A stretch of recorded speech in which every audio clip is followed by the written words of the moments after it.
ఊహించిందే అయ్యింది. America presidential race నుండి president Joe Biden తప్పుకున్నారు. ఆదివారం నాడు అధికారికంగా ఈ విషయాన్ని ప్రకటించారు ఆయన. దేశ అధ్యక్షుడిగా తన పదవీకాలం ముగిసే జనవరి 2025 వరకు కొనసాగుతానని చెప్పారు బైడెన్. ఈ వారంలోనే ఆయన దేశ ప్రజలను ఉద్దేశించి ప్రసంగిస్తారు. ఇక డెమోక్రటిక్ పార్టీ తరఫున వైస్ ప్రెసిడెంట్ కమలా హారిస్ పోటీ చేస్తారని జో బైడెన్ ప్రకటించారు. దీంతో ఇప్పటి వరకు డెమోక్రాటిక్ల తరఫున ఎవరు పోటీ చేస్తారు అనే ఊహాగానాలకు ఇప్పుడు తెరపడింది. తాజా యుఎస్ రాజకీయాలపై ఈ ప్రత్యేక కథనం చూద్దాం.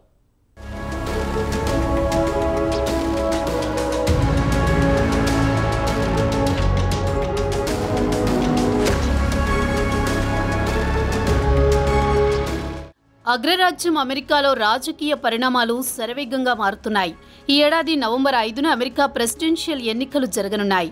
ప్రస్తుతం దేశ అధ్యక్షుడిగా ఉన్న జో బైడెన్ సెకండ్ టర్మ్ పోటీ చేస్తానని భీష్మించు కూర్చున్నారు. 81 ఏళ్ల బైడెన్ అనారోగ్య సమస్యలతో పాటు మతిమరుపుతో బాధపడుతున్నారు. బహిరంగ వేదికల్లో ఒకటి చెప్పాలనుకుని ఇంకొకటి చెప్పి నవ్వుల పాలవుతున్నారు. దీంతో డెమోక్రటిక్ పార్టీకి చెందిన సీనియర్ నాయకులు బైడెన్ను పోటీ నుంచి తప్పుకోవాలని సూచించారు. అయినా తాను పోటీ చేస్తానని, పోటీ నుంచి తప్పుకునే పరిస్థితి లేదని స్పష్టం చేశారు. మాజీ ప్రెసిడెంట్ బరాక్ ఒబామా నుంచి మాజీ హౌస్ స్పీకర్ నాన్సీ పెలోసి వరకు దిగిపోమ్మని కోరడం, క్రమంగా పార్టీ నుంచి ఒత్తిడి పెరిగిపోవడంతో విధి లేక పోటీ నుంచి తప్పుకుంటున్నట్లు ఆదివారం అధికారికంగా ప్రకటించి దేశ ప్రజలను షాక్కి గురిచేశారు. కోవిడ్తో బాధపడుతున్న బైడెన్ పార్టీ ప్రయోజనాలను, దేశ ప్రయోజనాలను దృష్టిలో ఉంచుకుని పోటీ నుంచి తప్పుకుంటున్నానని, ఇక నుంచి ప్రెసిడెంట్గా తన బాధ్యతలపై ఫోకస్ పెడతానని చెప్పారు.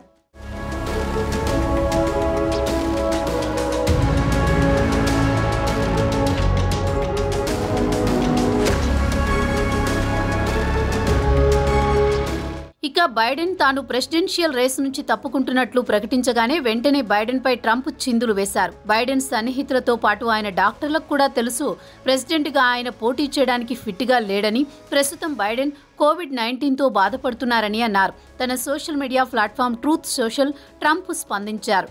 క్రూక్డ్ జో బైడెన్ కోసం ఇప్పటి వరకు బోలెడంత సమయం, డబ్బు వృధా చేశాం.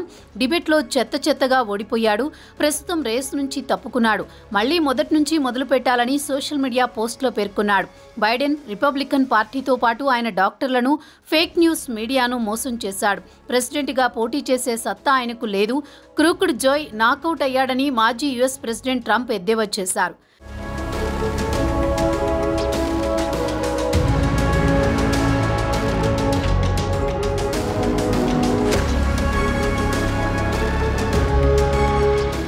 ఇదిలా ఉండగా Indian American democratic Ashwin Ramaswamy democratic president అభ్యర్థిగా కమలా హారిస్ పోటీ చేస్తారని ప్రకటించారు. కాగా రామస్వామి విషయానికి వస్తే ఆయన జార్జియా స్టేట్ సెనెట్ డిస్ట్రిక్ట్ 48కు పోటీ చేస్తారు. బైడెన్ పోటీ నుంచి తప్పుకున్న వెంటనే ఆయన కూడా కమలా హారిస్ ప్రెసిడెన్షియల్ అభ్యర్థి అని ప్రకటించారు. కమలా హారిస్తో పాటు రామస్వామి కూడా ప్రవాస భారతీయుడే. ఇక కమలా హారిస్ విషయానికొస్తే ఆదివారం మధ్యాహ్నం నుంచి ఆమె డెమోక్రటిక్ పార్టీ సెనేటర్ల మద్దతు కూడగట్టుకోవడం ప్రారంభించారు. హౌస్లో మైనార్టీ లీడర్ హకీమ్ జెఫ్రీస్తో పాటు పార్టీ అధికారులు పలు రాష్ట్రాలకు చెందిన గవర్నర్లతో మాట్లాడుతూ తన అభ్యర్థిత్వానికి మద్దతు పలకాలని కోరారు.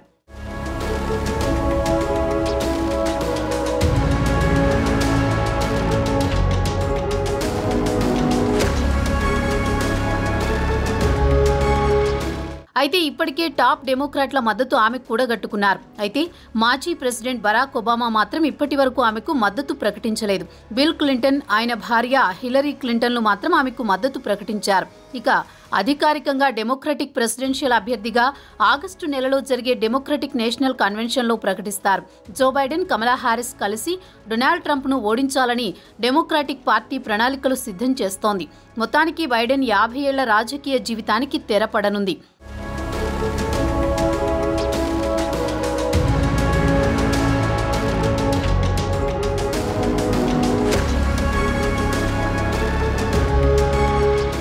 ఇక బరిలో నుంచి బైడెన్ తప్పుకున్నట్లు ప్రకటించగానే రిపబ్లికన్ పార్టీ అభ్యర్థి డొనాల్డ్ ట్రంప్ మాత్రం ఎగిరి గంతేసినంత పనిచేశారు. కమలా హారిస్ను తేలిగ్గా ఓడిస్తామన్నారు. దేశ చరిత్రలో బైడెన్ అంత చెత్త ప్రెసిడెంట్ గతంలో ఎప్పుడూ చూడలేదని మండిపడ్డారు. ప్రెసిడెంట్గా ఆయన ఫిట్ కాదు, అలాంటి వాడు ప్రజలకు ఎలాంటి సేవలు అందించగలడు అని CNN ప్రతినిధితో మాట్లాడుతూ చెప్పారు. క్రూక్ జో బైడెన్ అబద్ధాలు చెప్పి ప్రెసిడెంట్ అయ్యాడు. ఆయన సన్నిహితులు, డాక్టర్లు, మీడియాకు కూడా ఆయన ప్రెసిడెంట్గా ఫిట్ కాదని తెలుసని ట్రూత్ సోషల్ మీడియాలో పోస్ట్ పెట్టారు.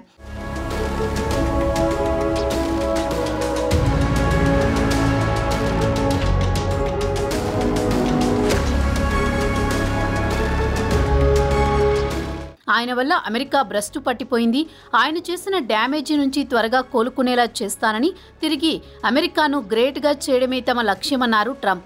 ట్రంప్తో జరిగిన డిబేట్లో బైడెన్ తేలిపోయారు. ట్రంప్ వాగ్దాటికి బైడెన్ తట్టుకోలేకపోయారు. అప్పుడే అమెరికా ప్రజల్లో ఆయన మెంటల్ ఫిట్నెస్పై అనుమానాలు తలెత్తాయి. వెంటనే ట్రంప్ రేటింగ్ విపరీతంగా పెరిగిపోయింది. దీంతో డెమోక్రాటిక్లు డీలా పడ్డారు. డెమోక్రాటిక్ పార్టీకి చెందిన కీలక నాయకులు మాజీ ప్రెసిడెంట్ బరాక్ ఒబామా నుంచి మాజీ స్పీకర్ నాన్సీ పెలోసి వరకు బైడెన్ను రేస్ నుంచి తప్పుకోవాలని సలహా ఇచ్చారు.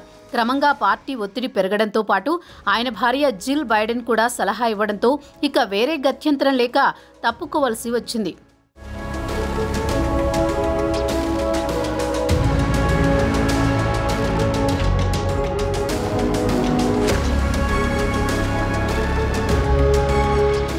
మొత్తానికి చూస్తే బైడెన్ రేసు నుంచి తప్పుకుంటారా లేదా అనే సస్పెన్షన్కు ఆదివారంతో తెరపడింది. ఇక పోటీ కమలా హ్యారిస్, డొనాల్డ్ ట్రంప్ మధ్య జరిగే అవకాశం ఉంది. ప్రస్తుతం పరిస్థితులు మాత్రం రిపబ్లికన్ అభ్యర్థి డొనాల్డ్ ట్రంప్కే అనుకూలంగా ఉన్నాయి. అదీ కాకుండా ఆయన ఇటీవల హత్యాయత్నం నుంచి బయటపడ్డారు. మన రాజకీయ నాయకుల మాదిరిగానే ట్రంప్ కూడా ప్రజాస్వామ్యం కోసం, అమెరికా ప్రజల కోసం ప్రాణత్యాగానికి సిద్ధమయ్యానని డైలాగులతో ఉదరగొడుతున్నారు. దీంతో ఆయన సానుభూతి పొందాలని చూస్తున్నాడు. మొత్తానికి చూస్తే విజేతగా ట్రంప్ నిలిచే అవకాశాలు మాత్రం పుష్కలంగా ఉన్నాయనేది US పొలిటికల్ టాక్.